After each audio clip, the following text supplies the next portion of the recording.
Os helicópteros são máquinas incríveis. Sua capacidade de decolar e pousar verticalmente e pairar por longos períodos faz com que ele seja escolhido para realizar inúmeras tarefas. Mas aí surge a pergunta: quem inventou essa incrível aeronave? Eu inventei o helicóptero. Bem, já dá para ver que vai ser uma história com muitas reviravoltas. E do mesmo modo que outras invenções já abordadas aqui, a invenção do helicóptero tem seu conceito baseado em um brinquedo. Este em particular era feito de bambu na China há mais de 2.400 anos. E é provável que você já tenha até brincado com um destes. Mas o fato é que muitas pessoas criativas devem ter olhado para ele e imaginado se seria possível construir um maior, com capacidade de tirar uma pessoa do chão. Uma dessas pessoas foi o famoso italiano Leonardo da Vinci. Por volta de 1490, ele fez os desenhos de uma máquina voadora que poderia ser descrita como um parafuso aéreo, claramente inspirado no parafuso de Arquimedes. Esta máquina estranha serviu de inspiração para muitos outros inventores depois dele, que foram na direção errada, já que ela não tinha a mínima chance de voar. O Leonardo ignorou inúmeras coisas neste projeto, por exemplo, de que 4 pessoas nunca conseguiriam produzir a potência necessária para tirar eles do chão, muito menos com esta hélice parafuso aí.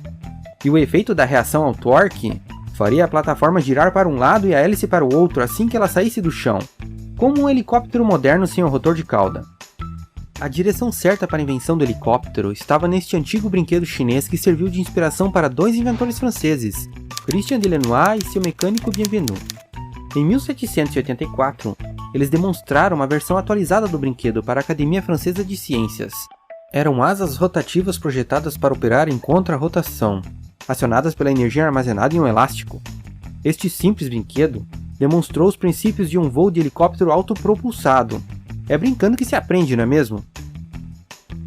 Em 1861, a palavra helicóptero foi cunhada por outro francês, Gustave Ponton, um escritor e inventor que utilizou o termo para registrar o seu pequeno protótipo movido a vapor. Este foi um dos primeiros usos do alumínio em projetos de engenharia. Já o termo helicóptero veio das palavras gregas hélicos para espiral e pteron para asas.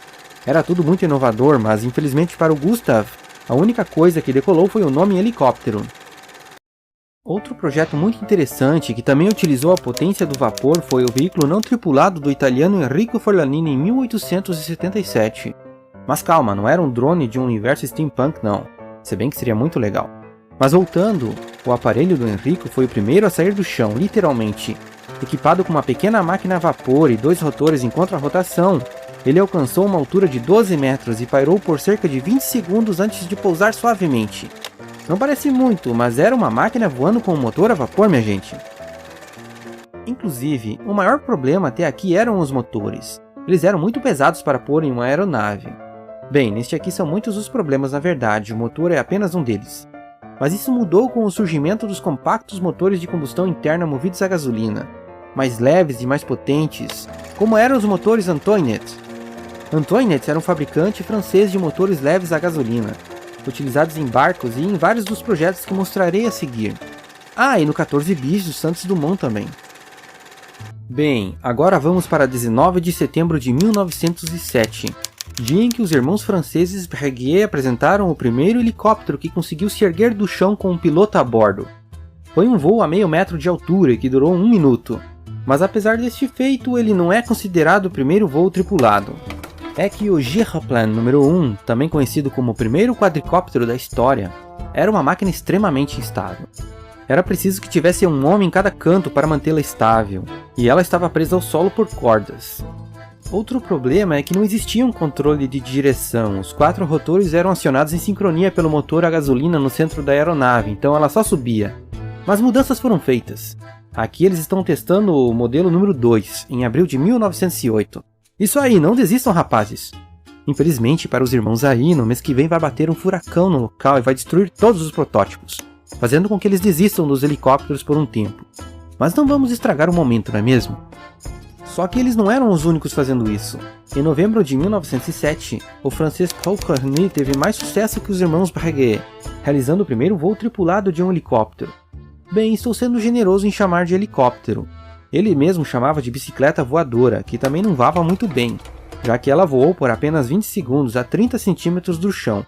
Mas por ele ter feito isso com a aeronave livre, ele leva esse título de primeiro voo verdadeiramente livre com um piloto. Nos voos seguintes, ele chegou à marca dos 2 metros de altura. Só que além de ter uma estrutura muito frágil, a aeronave acumulava os mesmos problemas dos projetos anteriores, a falta de estabilidade e controle. Então, depois de um tempo, devido a esses fatores e a um outro pequeno problema chamado falta de dinheiro, este projeto também foi abandonado. Quanto ao inventor, ele acabou morrendo em 1944 devido a um ataque aéreo que acertou a casa dele na Segunda Guerra Mundial. Mas essas aeronaves não estavam sendo desenvolvidas somente na Europa.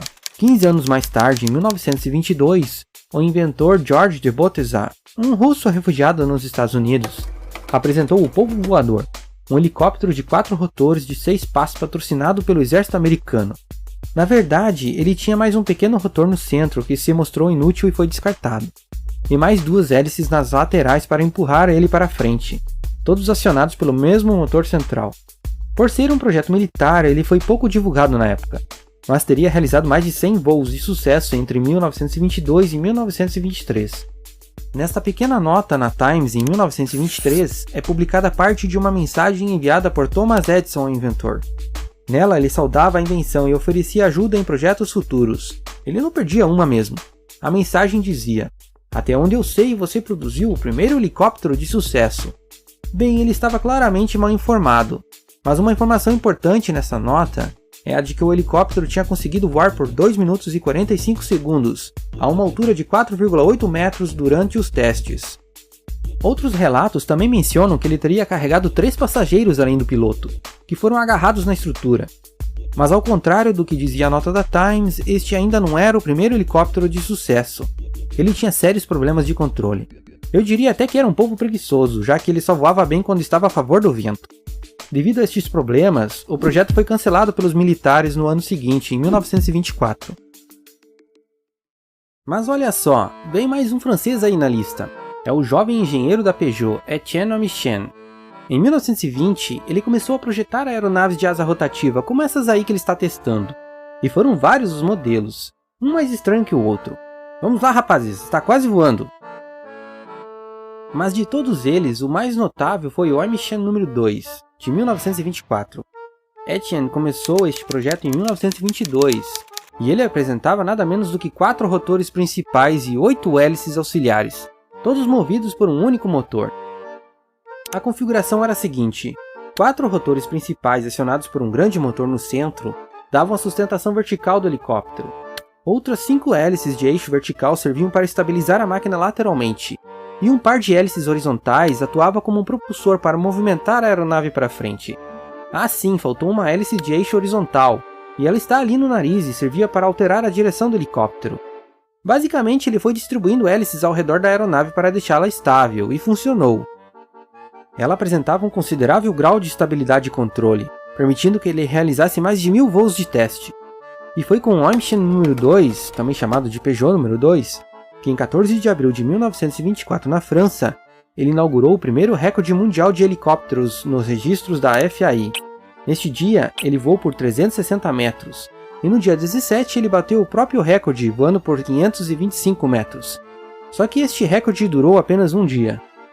É que no dia 18 de abril, o inventor argentino Raul Pescara, que estava morando na Europa e trabalhando com aeronaves, voou por 4 minutos e 11 segundos a uma distância de 736 metros e uma altura de 1,8 metros. Mas já no dia 4 de maio, o Amichen desbancou o marco do Pescara, ao voar em um circuito fechado de 1 km em 7 minutos e 40 segundos. Neste caso não foi um registro de recorde, mas uma competição de 90 mil francos franceses dado pelo governo francês para quem conseguisse completar o circuito triangular com um helicóptero. Mas voltando ao helicóptero do Pescara, ele representou um grande passo no desenvolvimento dessas aeronaves. Era um helicóptero muito mais simples que o anterior e diferente também, com um rotor duplo coaxial. Nesses helicópteros, os 2 rotores giram em direções opostas, cancelando o torque que faria a aeronave girar. E no helicóptero do Pescara, cada um dos 2 rotores apresentava 4 pares de asas, girando em torno de um eixo principal, totalizando 16 asas. Parecia um varal de roupas. Mas essa estranha aparência escondia uma importante inovação, um controle de passo primitivo do rotor principal, algo usado até hoje nos helicópteros modernos e conhecido como controle de passo cíclico e coletivo. Este controle permitia que ele alterasse a inclinação das 16 superfícies, fazendo com que a aeronave se movimentasse para cima e para frente sem a necessidade daquelas hélices auxiliares, como eram os outros helicópteros até este momento. Para ficar mais claro, chegou a hora de vermos como um helicóptero moderno se movimenta. O primeiro ponto importante é que um helicóptero não tem uma hélice igual a de um avião. Ele tem asas como as de um avião, por isso ele é chamado de aeronave de asa rotativa. A grande diferença aqui é que para gerar a sustentação aerodinâmica, o avião movimenta a asa através do ar indo para frente. Já o helicóptero movimenta a asa através do ar ao rotacionar ela em torno de um eixo. Asas que no helicóptero também são chamadas de pás. Outro detalhe é que cada uma dessas pás pode girar no seu próprio eixo, permitindo que se altere o ângulo de ataque e por consequência a sustentação aerodinâmica. Então se o helicóptero quer subir, ele não aumenta a rotação como muitos imaginam, ele altera o ângulo de ataque de todas as pás ao mesmo tempo, coletivamente. Este é o controle de passo coletivo. Mas se ele quiser ir para frente ou para os lados, ele altera o ângulo delas de maneira independente, através do controle de passo cíclico. Para ir para frente, por exemplo, a pá que estiver passando na frente vai diminuir o ângulo de ataque e com isso vai ter menos sustentação aerodinâmica naquele lado. Já a que estiver passando na parte de trás da aeronave, vai aumentar o ângulo de ataque, aumentando a sustentação naquele lado. Na verdade, devido ao efeito da precessão giroscópica, esta mudança no ângulo de ataque é feita 90 graus antes de cada posição, mas não vamos complicar. O fato é que este controle cíclico permite que se crie uma diferença de sustentação para o lado em que se quer ir. Então, quando a aeronave está voando, é necessário que se controle o coletivo para manter a aeronave no ar e o cíclico para mover o helicóptero em alguma direção. E tem o rotor de cauda também, que usa um controle coletivo nas pás para realizar o controle anti-torque da aeronave. Como pode ver, não é nada fácil fazer um helicóptero voar, e ainda não terminaram os problemas. Os helicópteros daquela época apresentavam muita instabilidade durante o voo devido a um fenômeno que hoje é conhecido como dissimetria de sustentação. Resumidamente, o que acontece é o seguinte: durante um voo para a frente, a pá que avança contra o vento apresenta maior sustentação aerodinâmica do que a pá que está no lado oposto, em recuo e a favor do vento. Esta que está recuando recebe menos fluxo de ar do que a outra, criando uma sustentação desigual no disco do rotor, que faz com que o helicóptero role para este lado, se inclinando. Um problema que afetava todos os helicópteros naquela época, porque eles tinham as pás rígidas, e que era parcialmente resolvido ao adotar rotores coaxiais. Este problema acabou sendo resolvido pelo inventor espanhol Juan de la Cierva enquanto ele desenvolvia seus autogiros neste mesmo período. A solução dele foi permitir que cada pá apresentasse um pequeno movimento para cima e para baixo chamado de batimento das pás, e para frente e para trás chamado de avanço e recuo. Esta flexibilidade permitiu que as pás do rotor encontrassem o seu próprio caminho no ar, já que a pá que está em avanço ao bater para cima diminui o ângulo de ataque e a sustentação aerodinâmica, e a pá que está em recuo ao bater para baixo aumenta o ângulo de ataque e a sustentação aerodinâmica. Claro que a explicação é mais complexa do que isso, mas o fato é que essas alterações resolveram graves problemas de estabilidade. Mas e como funciona esse autogiro inventado pelo Cierva em 1923? Bem, ele é uma mistura de avião com helicóptero, sendo inclusive também chamado de girocóptero. Nele, o rotor de asa rotativa fornece a sustentação aerodinâmica da aeronave no ar, e a elevação dela, como um helicóptero. O detalhe é que este rotor não é acionado por um motor, ele gira devido ao movimento da aeronave para frente, e este movimento frontal é realizado por um motor com hélice de avião. Essas características permitem que ele decole e pouse em uma pista muito pequena, além de voar em velocidades muito baixas. Após o Cierva, os que voltaram à ativa com um helicóptero muito interessante em 1936 foram os irmãos Breguet, após uma breve pausa causada por um furacão. Só que agora, com a parceria de René Durand, eles criaram um sindicato dedicado ao estudo de giroplanos, os autogiros, um sindicato que na verdade desenvolveu um helicóptero, o Breguet Durand Gyroplane Laboratoire. Era um helicóptero com rotor duplo coaxial e um moderno controle de passo cíclico e coletivo, muito melhor que o do Pescara e muito semelhante aos modelos atuais. Mas como faltavam as melhorias de estabilidade desenvolvida pelo Cierva, ele ainda era um helicóptero instável. Infelizmente, esse helicóptero logo será ofuscado pelo alemão FW-61. E pior, ele será destruído em 1943 por um ataque aéreo durante a Segunda Guerra Mundial. Mas não vamos estragar o momento, não é mesmo?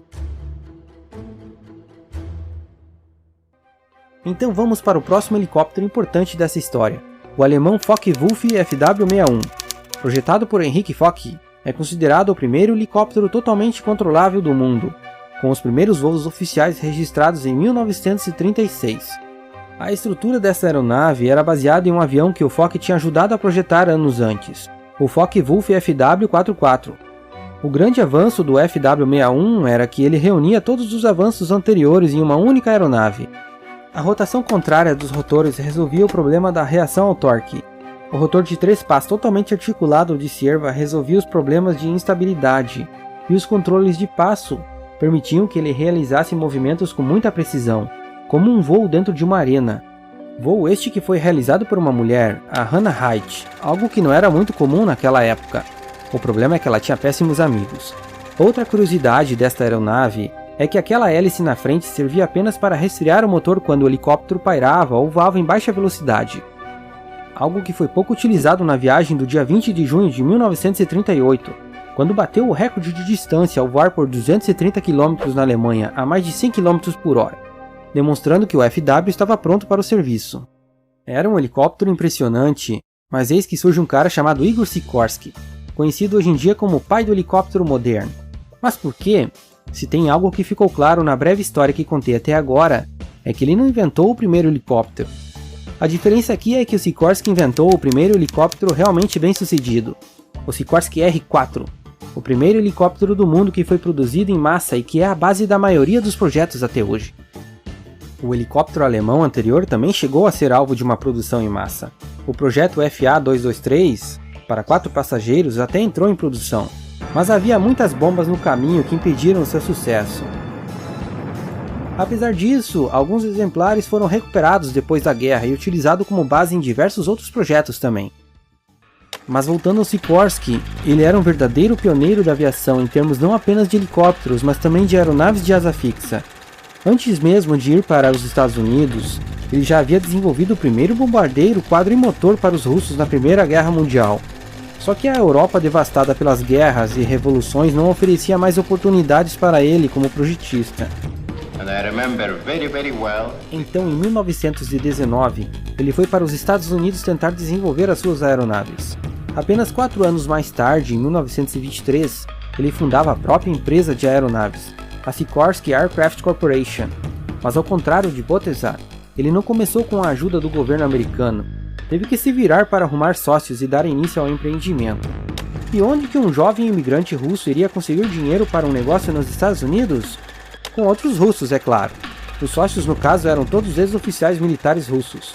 Já em 1929, a empresa havia se destacado a ponto de ser incorporada pela gigante United Aircraft and Transport Corporation, tornando-se uma divisão dela. Mas não confunda com a estatal russa United Aircraft Corporation, fundada em 2006. O fundador pode ficar putinho com você. A empresa que eu me refiro foi dividida em 3 empresas em 1934 devido às leis antitrust, com a Sikorsky ficando na United Technologies Corporation até 2015, quando foi vendida para a empresa aeroespacial Lockheed Martin.